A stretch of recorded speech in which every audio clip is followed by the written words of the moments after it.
She's not just a therapist, she's a visionary reshaping what healing looks like for the Black community. Meet Anastasia Sams, a licensed therapist and the founder of Healing Works, a wellness practice built specifically for Black professionals and Black couples who are ready to break generational curses and reclaim emotional freedom. She's the creator of The Gathering, a powerful 5-week healing experience that blends ancestral wisdom with expert clinical care. And today, she's here to talk about healing, purpose, and how we can finally let go of patterns that no longer serve us. Let's get into it. All right.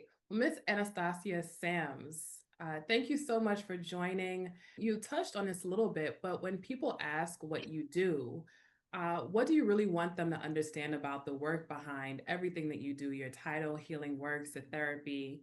Yeah, so I want them to understand that at Healing Works, we are reimagining therapy for the Black community.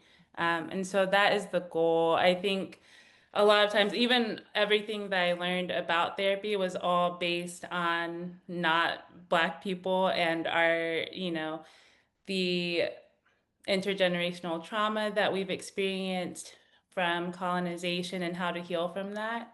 Mhm. And so I think I find that it's difficult to heal using the tools of the oppressor. And Mm. so for us, our goal is to reimagine therapy so that it's for us, by us, understanding our unique struggles, our unique joys, all the things. I love that. I talk to people all the time who want to get into therapy or they tried a therapist or two and they're like, oh my, this wasn't for me. Yeah. And it's so important to have people who understand your background. They understand, the things that you go through culturally. So, what should people look for when it comes to finding a therapist who understands all those things about them? That's a good question. I think looking for a therapist who, I think you do want to look for a therapist who says they're culturally responsive, but also you want to see that in action by how you feel when you're in the room with them. Do you feel like, okay, I can show up as my full self? It's normal to be nervous because therapy it is kind of weird at first. You're, sharing everything with someone who you barely know that you might not share with even your closest friends. So the nervousness is okay, but is there a comfort? Like, okay, I feel like I can share, and when I do, I feel relief. Or is there a sense of shame in sharing, especially pieces of you around your blackness or around where you come from and who you are? Is is there a sense of judgment in any way or a sense of mm, being made to feel small? Any of those things that sort of kind of trigger a almost shutting down or okay, maybe I can't say everything here is an indicator that that might not be the best therapist. But if there's a sense of relief after and like okay, I feel seen, and even though I didn't say everything, I feel like I can say a little bit more next time. That's a good sign. Gotcha. Okay, noted. Yeah. So, in the work that you do, you talk about helping clients go from survival mode to emotional liberation. So, what are some signs that someone might be stuck in that survival mode, even if everything looks normal on the outside? Oh, yeah. That's a great question. I think there are a lot of signs. I would say emotional suppression, so not feeling connected to your feelings or your emotions, really sort of a numbness that kind of, if somebody is asking how you're doing, it's, oh, I'm fine. And you don't know how you really are.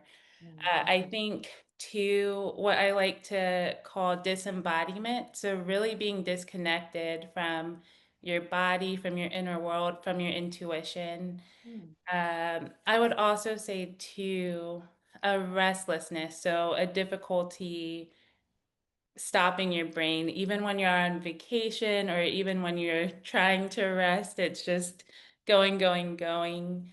And on that tip too, I would say not being able to rest, either seeing rest as lazy or seeing just feeling a lack of easefulness when you're trying to rest are Mhm. all indicators of survival mode. Yeah. So we talked about this the last time we spoke, and I thought it was so interesting knowing that sometimes generational trauma or trauma can be passed down from generation to generation through our DNA.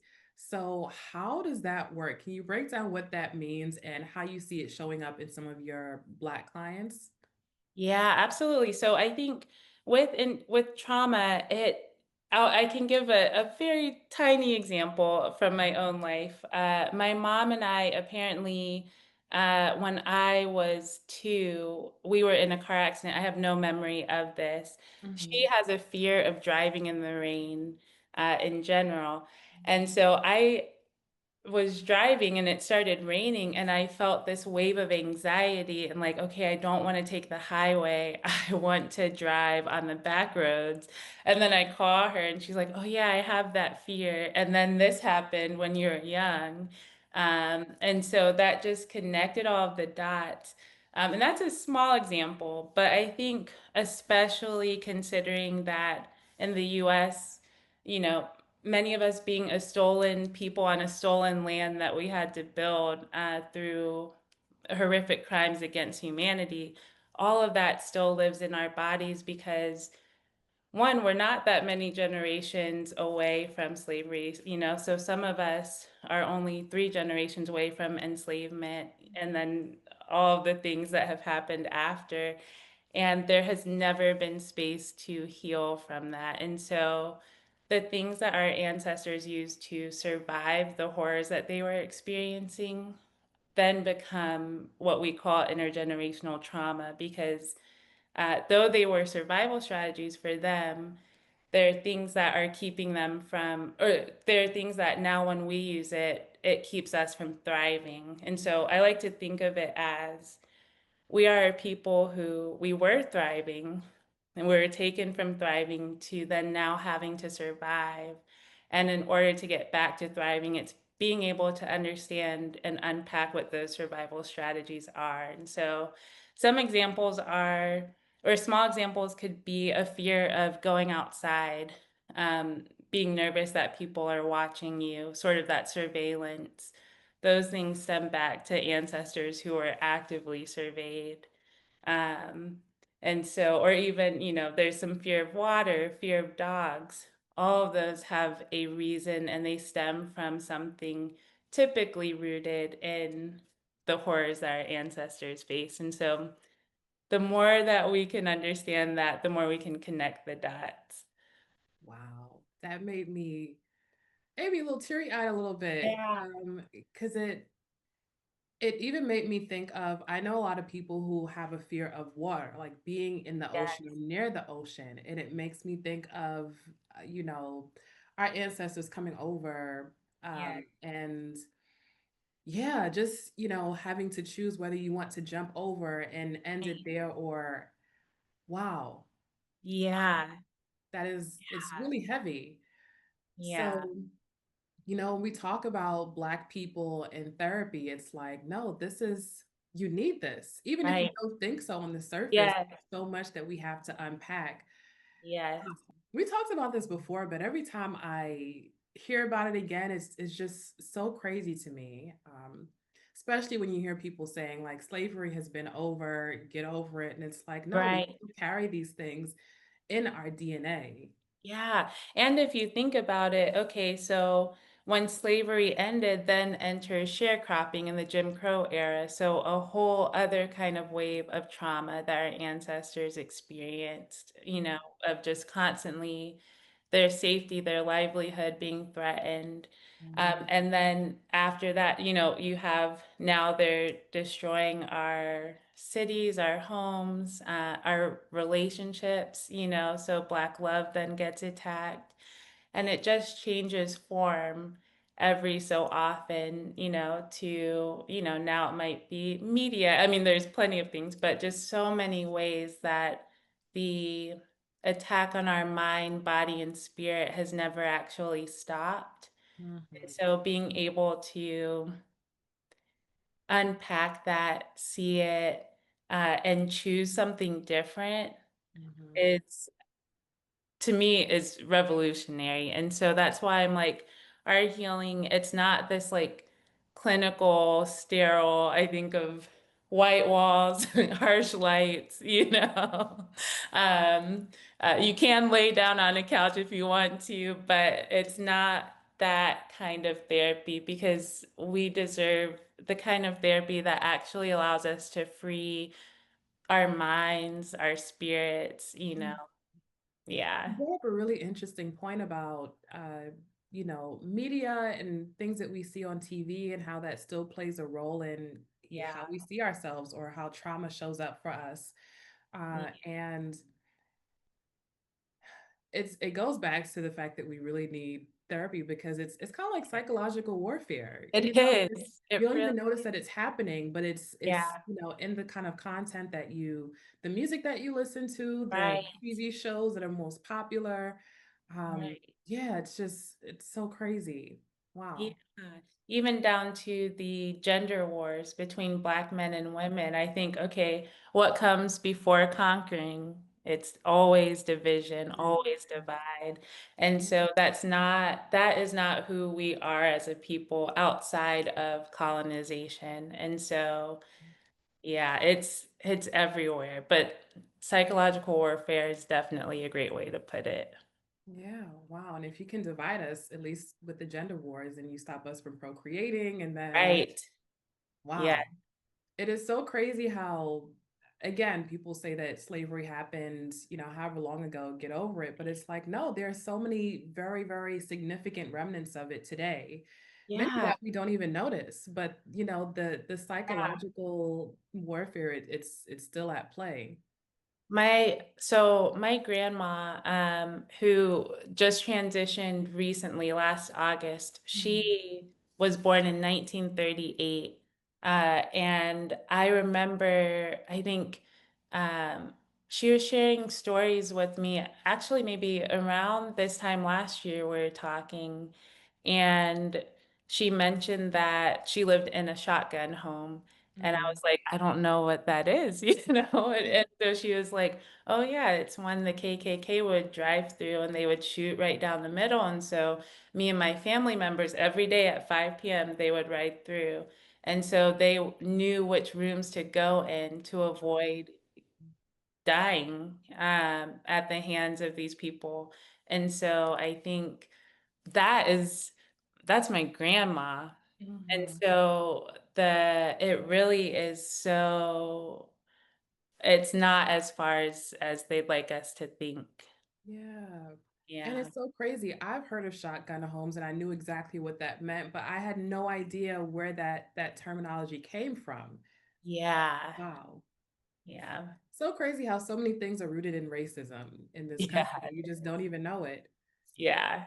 Okay, so knowing this, knowing that, trauma can be passed down from generation to generation, literally through our DNA, for Yeah. those of us who want to stop, repeating any patterns of trauma when it comes to love, family, relationships, or even money, what are the first steps when it comes to breaking those generational cycles? I think first and foremost, viewing healing as your biggest asset. I think I've heard some people say that they worry, if I start to heal, especially for Black professionals, will I still have the same drive? Will I lose my ambition? Or if I rest, what is that going to do, with everything else that have to get done? And and so I think those are definitely valid fears, and understanding that first and foremost, that investment in healing is actually investment in our liberation. And so being able to understand healing as liberation, I think is honestly the most important thing, as well as also then building that awareness around some of these things in terms of uh, you know, being willing to see, okay, who are my people, my Mhm. family, what are their stories? What are some things about their stories and their resistance that I want to carry in to today, and what are some things that I need to release because that served them well so that they could survive. But if Mhm. I carry them with me, like I think about overworking or overextending, if I carry that with me, I'm going to then burn out, and that I can't thrive if I'm burning out. You touched on this a bit before, but what's something that you wish more Black men and women knew or understood when it comes to therapy and healing? I think probably the biggest thing is that piece about it being an investment in our liberation. Mhm. And so I think that uh, therapy historically, and I mean, not so historically, presently at times too, can be focused more on diagnosing or saying what's wrong. Mhm.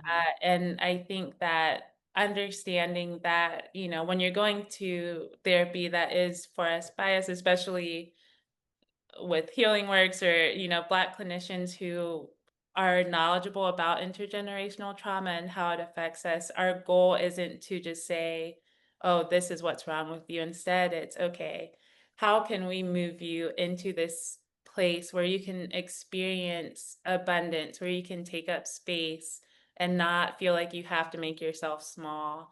uh, Mhm. and so yeah, I think that investment in our liberation is important. Mhm. Now, a lot of Black professionals, I'm saying Oh, a yeah. lot of us are functioning on autopilot and it Yeah, leads to a lot of burnout. So, what yeah. is one small practice that Black professionals can do or that you recommend for those who want to feel less emotionally depleted? So I would say, and this is, so it seems small when I say it, but it actually will not feel small at first. But Mm, it's scheduling 1 hour of rest a week. So 1 hour of intentional rest, mm, putting it in the calendar, nothing and no one can take over that time. And during that hour, the only things that you can engage in are things that bring you joy, mm, whether that's, the things that you're thinking about or what you're doing. And so typically for that time, I recommend it not being, like binging a TV show or something like that, because that's not fully, you can do that. But for the intentional rest, it's more so like, okay, maybe I'm a tea person. So mm, having your favorite cup of tea, reading a book, something that reconnects you with your humanity. Maybe it's going outside on a leisurely walk, with nowhere that you have to be. mhm. But 1 hour of scheduled intentional rest a week. I love that. I would even do a day, at least for me. Oh, I do a day. Fridays are my Yes. day. Yeah. So no doom scrolling, No no doom scrolling, scrolling, no social media at no all. social media. Okay, that makes sense because social media is most times the Oh, yeah. culprit. Oh, yes. Yeah. Okay, so there is this new phrase that I've heard of, or at least I'm hearing more of it, community-based therapy or community-based healing, and that it's very, very powerful for us. So, why is it powerful for us, and what do we miss out on when we, try to heal in isolation? Yeah, I think it's so powerful for a couple of reasons. One is that's how our ancestors would heal. They would heal in community. Mm, And so, I think about healing circles. That's not a new concept. That's something that we've always done. And I think too, it's powerful having someone else witness your story, and so being able to share, and, even today in our conversation, like being able to talk about like shotgun homes or a shotgun house, and just being able to make connections together and hear like, oh wow, you went through that. That reminds me of something that, I've heard either my family say or that I've felt.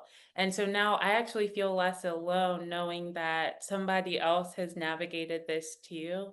mhm, And we can figure out how to navigate it together versus healing in isolation. You're still trying to do it all on your own, carrying it all on your own.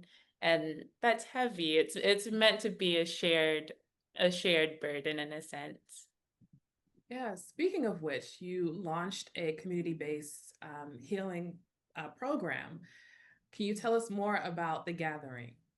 Yes, so we launched the gathering for this very reason to be able to witness each other's stories. So it is a 5-week virtual wellness program for the Black community, for Black men and women to come together and talk through a lot of these things. So, what are the survival strategies that you saw in your family be used? How are you using them today in ways that are helping or hurting you?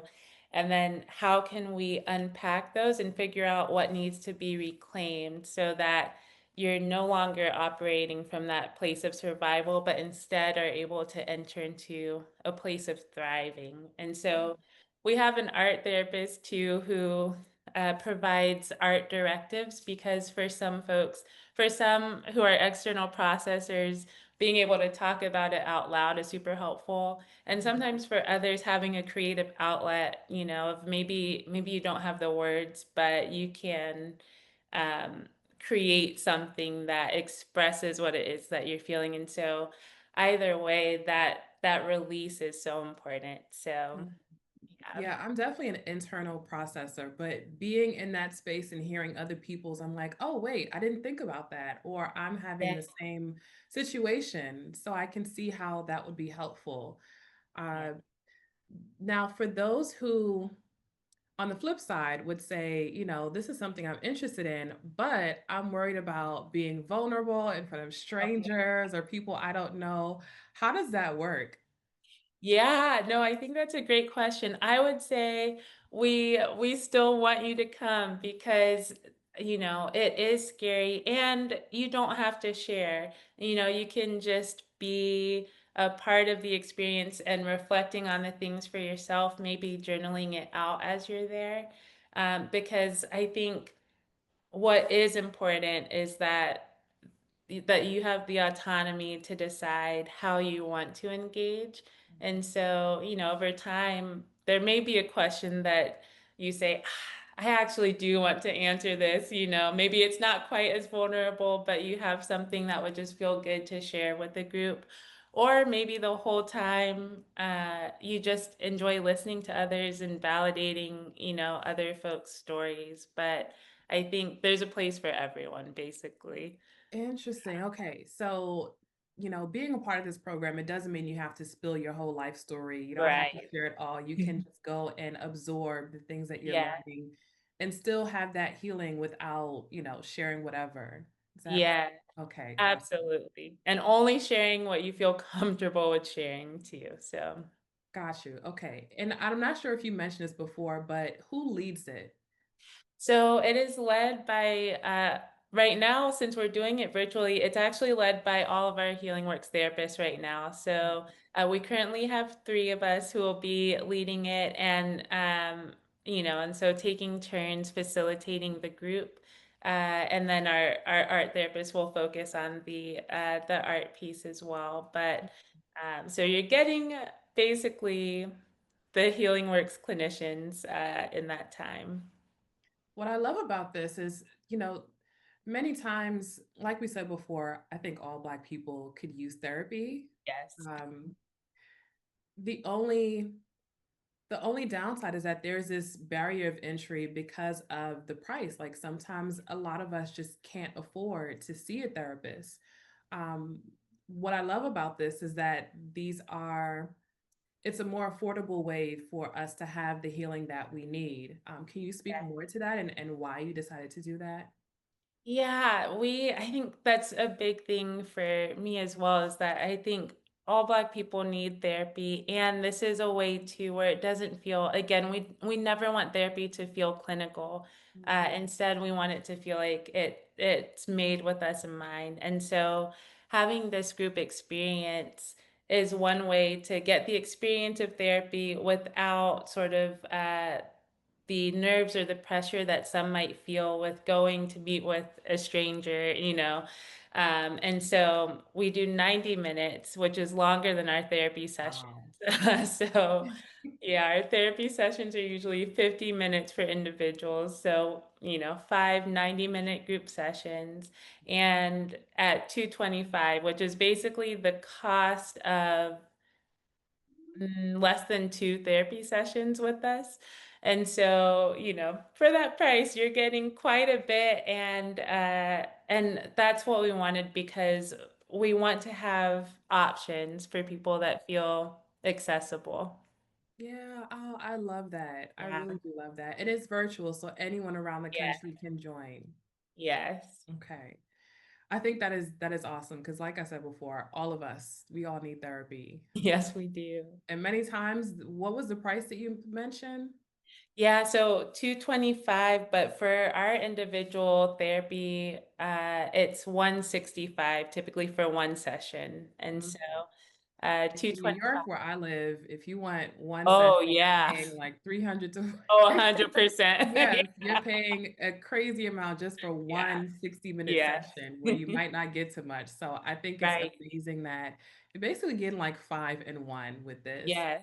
And then in some ways, you're also getting the community. So, Yes. even if you don't decide to share, you can decide to share. You Yes. have people to walk that journey with you, who understand what you've been through. So I think that is really, Yeah. really powerful.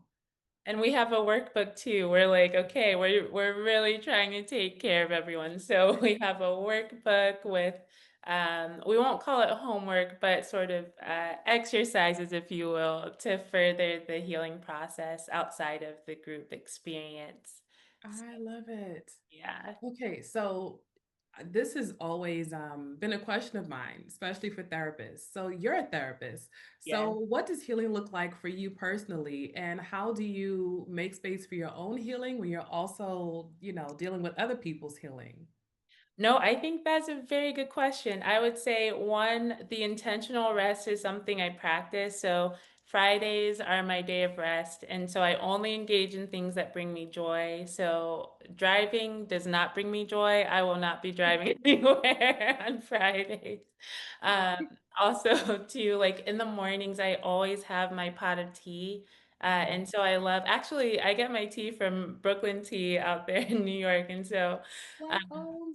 yes. And so I have my tea every morning. And also I would say right now too, just working on not overextending myself because that definitely is the tendency. I think in general as Black professionals, but definitely as a therapist as well. And so saying no has been a practice that I've been trying to enjoy lately as well. I need to get there. Yeah. It's a journey. It's a It is journey. a journey. You want to help everyone, but it's like, oh man, I'm not able to help myself anymore. So Right. yeah. Yeah. Um, Speaking of which, so you kind of mentioned, self-care. There's so much conversation about self-care, especially over the past couple of years. What exactly, as a therapist, what is the difference between self-care and actual healing? Yes, I would say self-care, the way that the conversation has gone, especially in media, can tend to be more like surface level of, get that favorite, takeout meal or go on vacation, which I love vacation. So there's nothing wrong with that. And it's not actually dealing with the root issues that are causing either experiences of burnout, feelings of self-doubt, or just that disconnection with self. And so, while those things are great, I think healing is really getting to the root of what's going on, being able to unpack it, and then being able to reclaiming the lost pieces of your authentic self. One of Mhm, my favorite things to work with my clients on is reclaiming their intuition. And so being able to hear, that small voice that's like, okay, why don't we do this, that we so often ignore. And so the more that we start to listen to it, the more that things tend to go well. And so, yeah, there's the I love surface that. level and the deeper level. Yeah. I love that you mentioned intuition before. And I love that because I've even in business, as a business Yes. owner, intuition is so important. Yes. Um, many times you make decisions and it's not logically based. It's more so Yeah. like you have this feeling. So, and I've had to learn how to strengthen that voice and to Yeah. trust it. So, what are some tips that you give people? I mean, this isn't just for professionals, if Oh, you're yeah. just dating and Oh, you need your yeah. intuition And all the everything. time, everywhere. Yeah. So, what tips do you have for people who look like us who want to Yeah. strengthen that intuition? I would say first and foremost, starting to notice when you hear that voice and what your reaction tends to be. Do you tend to dismiss it? Do you hear it but then kind of forget about it? So I would say first starting to notice when your intuition is trying to speak to you and what your response is to it. And then I think starting to notice things around, okay, how do I feel, before engaging in this activity, during, after? And that can work for so many things, whether it's dating, just day to day, business deals, all of those things, asking yourself, okay, if before you're feeling nervous, that's normal. If Mhm, during you're feeling a sense of peace or calm, okay, that's likely a good sign. If after there's, a sense of relief or excitement, that's a sign that might be, a green light, if you mhm, will, versus if you're feeling anxiety before and then feeling sort of unease during and still a sense of unease after, that is, a signal to check in with yourself and see, okay, what is causing the unease here? Because there might be something that is saying, whatever this is, it's not right for me, and that's mhm. okay. So you have dropped so many gems. I have so many other questions I want to ask, but I know that we are running out of time. So for those who want to learn more, they want to speak with you as a therapist or one of the therapists that you work with, or they're interested in the group therapy, the gathering. How can they learn more? How can they reach out to you? Yeah, so they can reach out to me through healingworks.co. So it is .co, no M, is our website. And so through there, you'll be able to schedule appointments. I'm currently not taking new clients, but our other clinicians are, and they are very aligned. I'm very intentional with who I work with. And so they are very aligned and are very well equipped to help folks on this journey. If you do want, access to me, that would be through the gathering, which is also available too on our website under services. There's a place to sign up, or you can feel free to DM us, at HealingWorks Co. On Instagram as well. So yeah, All right. We'll drop all those links in the description box below as well. So thank you so much, Anastasia. We'll definitely have you on again. thank you so much. All right.